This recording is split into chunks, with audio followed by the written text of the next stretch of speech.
going to switch gears drastically now, and I want to go to 3 Men of the Beagle. So let me begin this way.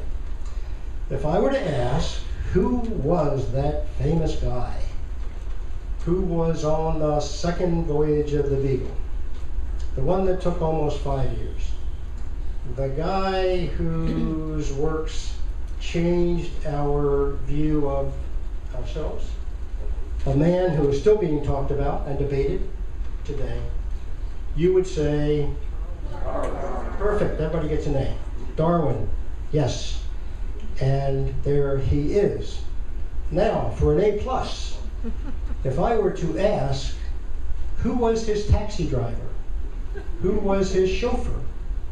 Who was the captain of the Beagle? Fitzroy. Fitzroy. Perfect. There's the first A+. The others of you were thinking about it and just didn't get it out in time. So you all get an A+ as well. So there was Darwin, and his taxi driver, his chauffeur, was Robert Fitzroy, who is not as well known because Darwin overshadowed him. So we have this small ship, roughly 90 feet by 25 feet, on a voyage of almost 5 years. And the third man was a Fuegian, or Fuegian, as in Tierra del Fuego, Indian, by the name of Jemmy Button, J-E-M-M-Y, Jemmy Button. This is the story of the 3 Men of the Beagle. We know a lot about Darwin, of course, but Fitzroy was an important historical figure in his own right. So let's deal with Fitzroy for a moment. If you have a list of child prodigies in your pocket, probably you have Mozart at the top. Make room way up there in the first couple for another guy, Robert Fitzroy. His childhood was snapped off suddenly at the age of 12 by his parents when they shipped him off to the Royal Naval Academy.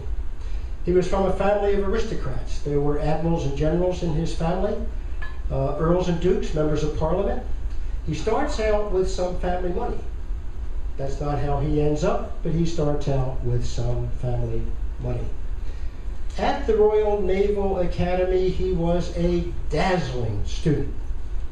He masters French, Latin, and Greek, mathematics, trigonometry, navigational skills, naval history, naval architecture, astronomy, tides, lunar irregularities, and the physics of projectiles, barometric pressure, map-making, surveying by the age of 15. Putting way up there high, close to Mozart.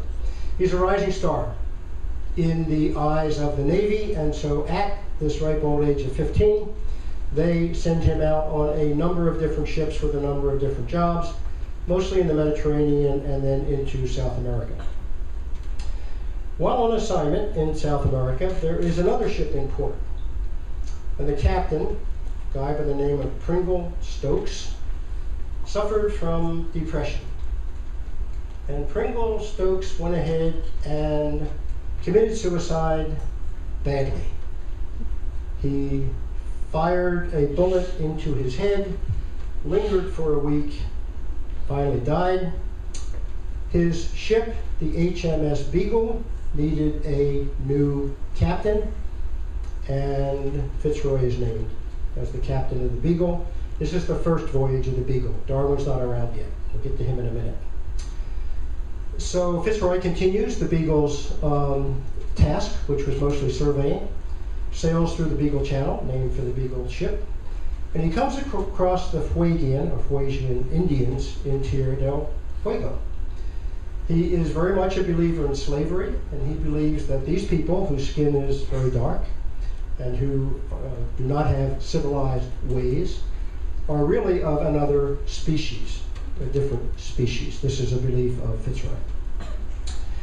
These natives lived mostly naked in a cold, damp, windy climate, as you will soon experience, in wigwams with painted faces. The women swam and they dove for clams and mussels, while the men hunted seals. They had no oral history, no myths, no stories, no music, no poetry. What did they have? They had fire. Tierra del Fuego, the land of fire. The Indians were part of a stealing culture, not unusual at all. Fitzroy ran into this and ran into some problems because of it, because he was not accepting of it. Magellan would run into it as well, both in Guam and in the Philippines.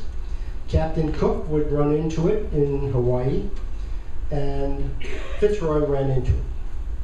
The Indians came on board the Beagle, and they stole some of Fitzroy's precious scientific instruments. He had clocks, he had barometers, he had other things as well, and they stole a rowboat, a very valuable thing on the HMS Beagle, which they sorely needed. Fitzroy was furious.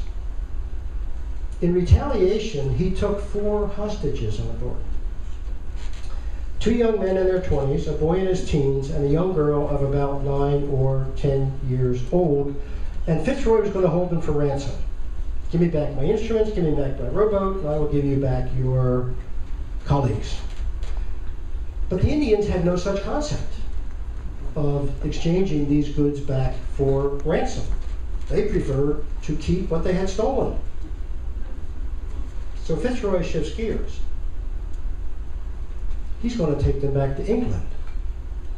He's going to make proper English men and women of them. He's going to teach them English. He's going to convert them to Christianity. Then he's going to return them to Tierra del Fuego, and they will then transmit this wonderful civilized culture back to the Indians there. Good plan? Do I hear somebody who said good luck?